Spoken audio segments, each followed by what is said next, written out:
the PrintTech Gang show again, and today we're going to be looking at manpower development for the Nigerian textile printing industry. Personally, I believe that the next big thing in printing will be textile printing, because that industry takes care of a lot of other industry. I mean, there is no one who does not wear fabric, who does not wear one form of fabric or the other. Our wardrobe is never going down. By the time some old clothes go out, some new ones come in, you know. And apart from that, there's also the fast fashion that is growing very, very quickly. And with me today, I have my prof, I call him my prof, is Mr. George Ape from the Polymer and Textile Printing Department of the Alaka College of Technology. Up school. Yeah, so I would like everyone to introduce themselves and then we'll give it a shot. So please let's introduce ourselves and then give your opening shot. Hello viewers, my name is Ebizem Vitalis. For me, manpower development in Nigeria is very important. It's one of the key ingredients that we can use to grow our economy, and the textile industry is not left out, because without it, the sustainability of the industry is very, very at stake. Mr. Innovation has introduced me as his prof. Thanks for having me. My name is George Ape. I teach textiles in the Department of Polymer and Textile Technology, the prestigious Alaka College of Technology here in Lagos. Developing manpower in the Nigerian textile industry, the importance cannot be overemphasized. The reason is because it is important for us, it is imperative, it is necessary to drive and then to carry the industry along. It appears the industry is in comatose now, but we strongly believe that it is in the process of being revived. There is plenty of hope, great hope. My name is Mojisola Bashano. Manpower development in the Nigerian textile printing industry is a must. Apart from the Nigerian textile printing industry, manpower development in every industry is a key to the growth of that industry. And textile industry is another big thing that is coming into the printed world. So together today we're going to learn a lot of things on how this industry can move forward. Thank you. So guys, we're talking about a massive industry, so generating a total annual revenue of $1.5 trillion, I think. And I know that this industry is also important to the Nigerian government, because the sector has been identified as a chief area of light manufacturing under the government's Economic Recovery Growth Plan. And this sector is supposed to attract investments into $1.9 billion as at the year 2019. But I don't think that happened. So the discussion today is manpower development for this most important industry. How do we go about it? Sir, I want to start with you. How do we go about it? Let's learn from your wealth of knowledge. We know you started in the textile industry, and you're still in the textile industry. I'm sure you completely simply have many years of experience in this area. About 40. 40 years, you see. So what do you think, sir? How can we develop this? Thank you very much. The vertical textile plant, the way we say it, starts from cotton growth through using the cotton to produce threads or yarn, and then it is woven into fabric, and then it can now be dyed or printed. So the Nigerian textile industry is not all about printing alone. Yes. But the present, the vogue, the way things are today, the print world is really developing so fast, and we just have to try to catch up. But before we can get to that effectively, it also has the Nigerian textile industry also has to develop through the bottom work, from the cotton growing through spinning, weaving, and so on and so forth. And then by the time we have the fabric, even if that is not there, we can also import gray fabric, then we can bleach them, turn it to white, and then print whatsoever. Aside that, we can also just get yarn. If the yarn is not available in Nigeria, it can be knitted, and then we can print. I thought there was yarn in the north. No. Cotton in the north. Yes, cotton in the Yes, north. So yes. we can use cotton Yeah, to we can produce the use cotton, yes, to produce the yarn and so on and so forth like that. And today also, we have a lot of synthetic fibers also, because generally today you find out that not a lot of cotton is not being used today. We use synthetic fibers and so on and so forth like that.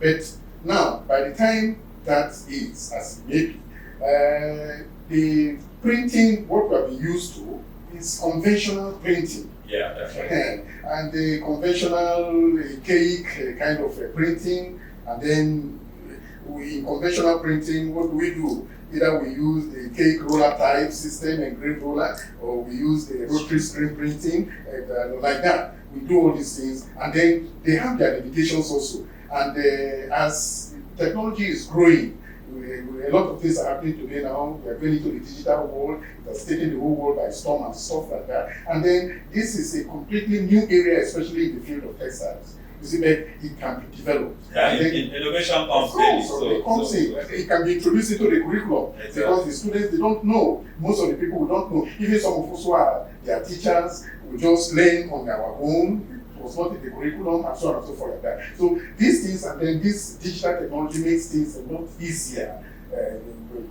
to move away from the old system of very cumbersome chain, of events for you to print. The old conventional system, very, very cumbersome.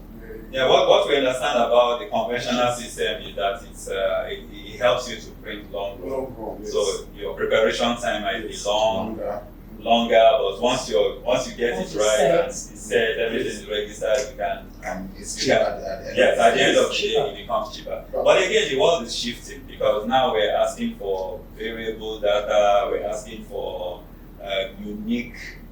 Everyone wants to create their own unique value, unique identity. So yes, so life is also changing, and that's why even for refineries, you get some areas there's still modular refineries, and they do the job, if they can take care of which small area. So my thinking is that to develop this sector, we need to also have a lot of digital innovation, so that we can have small setups everywhere, employing 5 people, employing 10 people, employing 8 people, and by the time we blow that up, it becomes something tangible, because fabric is always relevant to everyone, The soft fashion is there, the fast fashion is growing. I mean, it's one of the fastest growing sector in the textile printing world. The home decor, you cannot enter a house without a curtain. In our own clan, your bed sheet is printed, So in the home, the chair cover, everything is printed. So paper printing is also there. Even seasonal, festive, soft signages. Festive periods, Yes. we have the cards and all that. Exactly. That's just another area. Yes. Blowing up. So the possibilities are so much. But I hear you the other time you were talking about the youths and how. Yeah. So the number of developments in the textile printing industry is it has its own challenges, because we are trying to develop a sector that you don't have much people going into it. Why? Because even the ones there are scared, are running away from it because of the processes being used. And the youth, because of this gets rich quick syndrome, they tend to shy away from doing the actual work, going through the processes. So it's also affects getting the manpower, because if you don't get the people to do the work, what would the work be done? Well, the work will be done. So in this scenario, we think we need a lot of sensitization to sensitize the youth, to prepare their minds, to let them understand that there is this fulfillment. Yes, sometimes people I think have that, a problem. How do we sensitize the youth? How again do we sensitize the youth? Because I think there is a disconnection between the youth and all other generations. Okay, right now, I was watching a documentary on CNN. They were talking about African Voices. They were talking about a South African fashion designer who is taking the world by storm. And I don't know whether I'm allowed to mention the name, but in the show I saw that he actually acquires his gray fabrics and bleach it the way he wants. And also he prints in his showroom what he wants on it. So he takes care of his own supply chain. From it, that creates job. He took one of the security guard in the building that he was staying. The guy manages the printing sector for him. Right. Because that is manpower development. The person is ready to work. The person is ready to Yeah, but you guys want to get rich quickly. Can you go through the process? You know, there's a process for this. The South African example you use must have gone through a Another process. thing is to make it interesting. those are the Learn sensitization. from the school, from the sexual institution and everything. We just have to make it interesting. Thank God for internet. We have a lot of information online that they can actually get.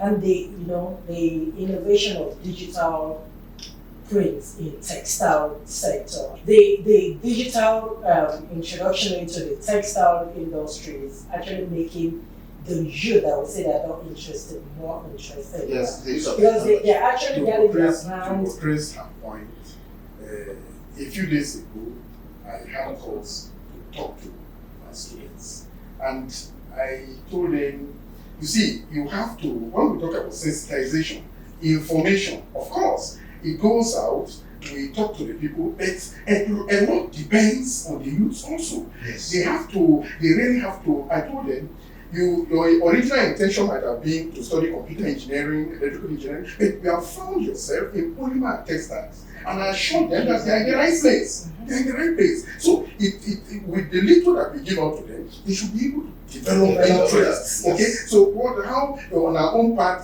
the government, the private sector, Mr. Innovation, and all other people that are doing their very best, what are they trying to do? They are trying to do their little best to encourage these people to show that So I got into trouble some time back when I brought some students on this show. And we were talking about, we're trying to look at the curriculum and how they're taught. Because I personally feel there is a gap between what is taught in school And what's up and what is obtainable outside. And it's not only in the printing industry, it is almost all the industry. What we're taught in school is theory, for a very practical based industry like ours. yes. So, but sir, can you give us an insight on how the curriculum is able to empower, to give us some manpower development, so that when these guys get on the field, they can make a difference? Thank you. What happens is that it's not only in the field of polymer and textiles, it cuts across almost all fields in Nigeria. One very unfortunate thing is that regularly, commensurately with development in technology, our curriculum, we are not reviewing upwards, we are not updating, and so on and so forth, which is so unfortunate. But what happens is that from right now, in the printing world, the digital printing kind of overshadows the conventional printing we are used to. And that is, the conventional printing is in the department of polymer and textiles. The conventional printing is what we talk about. Nobody talks about digital printing. Nobody talks about so many other areas of printing. Nobody talks about that, except for a few people who done their research, aware, and they're like that. And then when we get to the class, we try to talk and all that, like that, to encourage them and all that. But the fact remains that printing is printing. Yes. It all depends on how you look at it, Yes. your perception, and so on. You understand what I'm telling you now? Printing is all about putting color on a substrate or whatever. Printing is printing. So, with the little background that we give to them from They school, should They should be able to develop it. of course, if I teach you in the college, put color on paper, that is printing, and you come, and what we use, we talk to you about roller printing machine, screen printing machine, and the whole lot like that, surface design, resist printing, blah, blah. Yeah. And then when you So, come but out, that's the basics. yes, So you that's can the develop basic. on that. Of course, when you come out and you come to a place and then you find digital printing, you should be able to, the basic thing remains the same. The basic idea, the bottom line remains the same. It's just innovation. So you need to key into that. So the youth also have great role to play. They have to show interest, they have to try to develop themselves and all that like that. Because the experiences we have, what you have outside, not everything can be taught in the school. Yes, very true. I agree with that. But again, what I hear, because I interface with the youth a lot, and what I hear them say is that they don't in your own time, infrastructure was in place. And now they don't have the infrastructure. Yes. So a lot of things. But I also don't agree with them, because in your own time you didn't have the internet. That's one infrastructure that they have that the world doesn't have at that point in time. So at every milestone that we get to, things will change. Things will definitely change. So I understand the fact that electricity is not in place.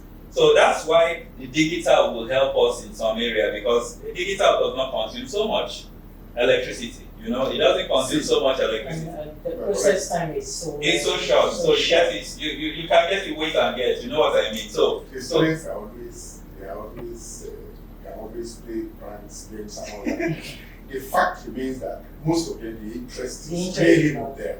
I told my students a few days ago, because I talked to them a lot, and I told them, see, it is true that some of the students spend 2 years, pass through the program in my college, and without having to visit a textile plant, they never, for one, see anything related to true life processes of the conversion of fiber. But I told them, the time you spend, what do you call it now? Browsing the internet. Everything is available online. Everything. See the process from the beginning of the cutting to the shredding, the that's why yarn, and everything. they have more information. So they have the information that they need. I don't know. I think their major problem is just the interest. But I don't know, is it the same? So I understand the virtual world can help us create a lot of things. But again, if the school curriculum does not permit that they see these things, we, the business community, the private sector, need to work with the school to say, the schools make provision for CWES, right? Yes. So we need to come to you and say, look, whenever it's time for CWES, let us know how many people are going for that program, and then we can introduce them to these places so they can even see some of those things. In the area that they need to, and rotate them from time to time. Exactly, from time to time, so they can see it. I mean, seeing and feeling is different from this internet view. When I was in my own CWES, I actually worked it was a little bit different from Textile. I worked in a power plant that produces. But by the way, sir, he also is one of your students. Yes. He studied polymer and textile. I did my CWES where they are doing bucket production and paint production. Okay. Polymer plants, yes. So they produce the buckets they use in packaging their paints. Okay. So I saw the whole process, and I came to realize that these things are not magic. Yeah, it's not rocket science. It's not rocket science. It's a process that you get your granules, pour them, melt them, it forms the shape, then they mix their paint and put it inside and block it. So why are you not looking for the fast money like your guys? Because today he's working on producing paints locally. I mean, I know that we're doing a lot in that area. Maybe, sir, we need some of your input, because we realize that screen printing paint ink, for instance, is very, very easy to produce. Yes. But the challenge is the mixing, and we see that the ones locally done are not well mixed and all that. So maybe we need to produce something to mix and introduce this to them and make sure things go the way it should be. Madam, let's hear your final shots as we begin to wind down. I think we read it. That is so quick. Manpower development. We've said a lot today. I think it's all starts with interest. What is your interest and how do you want to develop it? It starts with you as a person. What do you really want to achieve out of this? This is not just about the economy, it's not just about the government, it's about us and we making impact in the economy that we live in. Thank you. Yes, sir. For me, manpower development is very key and very vital to the growth of any organization, be it in the textile printing industry or any other one. But then, at the back of your mind, we should try as much as possible to make provisions in our schools for us to learn more in that field, maybe by CWES and all that. Then also, for people working, there should be a seminar or job training that people should go to that can make them to understand and realize that there are new processes or better ways to do things. Also, we can make use of the technology to upgrade ourselves and make ourselves better in the industry, thereby improving the manpower of this sector. Because if you are as good, very good in the industry, you can easily teach the next person. But if you're not good, how can you improve the industry? You can only give what you have. So if I may just make a little addition to all the youths listening to you, especially those of us who are in the polymer and textile sector. See, rocket science, nothing like that anywhere. Once you make up your mind, there is nothing that is impossible for you. You can always do it. All you need to, even people who have not had any idea about textiles, about printing, they are in the business today. Okay, I've never taken time to even ask my man, Mr. Innovation, if he studied printing, engineering, or anything. No. You see, it's a good Yes. basics. You can imagine. You see, as basic science, once you have information and are sensitized, you can get to any point. Whatsoever you need is available today in your own generation. In our own analog generation, we have no internet. Today, everything you need, every information you need about every subject is there for you. All you need just little push. If you don't understand, we are there for you. We are in the school, we are your teachers, we are your fathers, we are your uncles, we are your counselors, and then we are there for you. So that you, the youth, will make a difference. In fact, the world today, the generation today in Nigeria, we are depending on you, the youth. And then you can just do everything you can do. So that is the point. Okay, let me shock you because we said originally that from data, the entire industry is worth over $1.5 trillion annually. But 1% of that, less than 1% of that is what Africa's share is. So there are big possibilities. In concluding everything we have said today, one thing is extremely important: collaboration between the analog and the digital generation. We need to work together. We need the experience of the analog and we need the tenacity of digital. And we can bring this together to help us develop manpower. Another thing we agreed on is that there must be interest. So analog generation must help the digital generation understand the beauty, the interest, to generate the interest so that they also can be interested in moving this forward and we can develop the manpower in this area. And then the last set of people who will beg is the government. What can we do without infrastructure? An alarm just went off. That means electricity has just been restored. We've been running on generator. You can't run on diesel and make any meaningful profit. The funds are not available. The economic policies are not favorable. How can you allow the importation of printed material from outside the country when we want to develop ours? So the policies are not in tandem with the developmental goals of the government. So what we can all do is beg the government to please help us look at these policies again so that they can be in sync and we think the sky is the limit. So keep printing money. Make sure that you patronize the printer. If you're not one, patronize the printer so that we can continue to make this show available for you. Till we meet next time, my name remains Akio Duwale. But from my people here, I will say bye for now.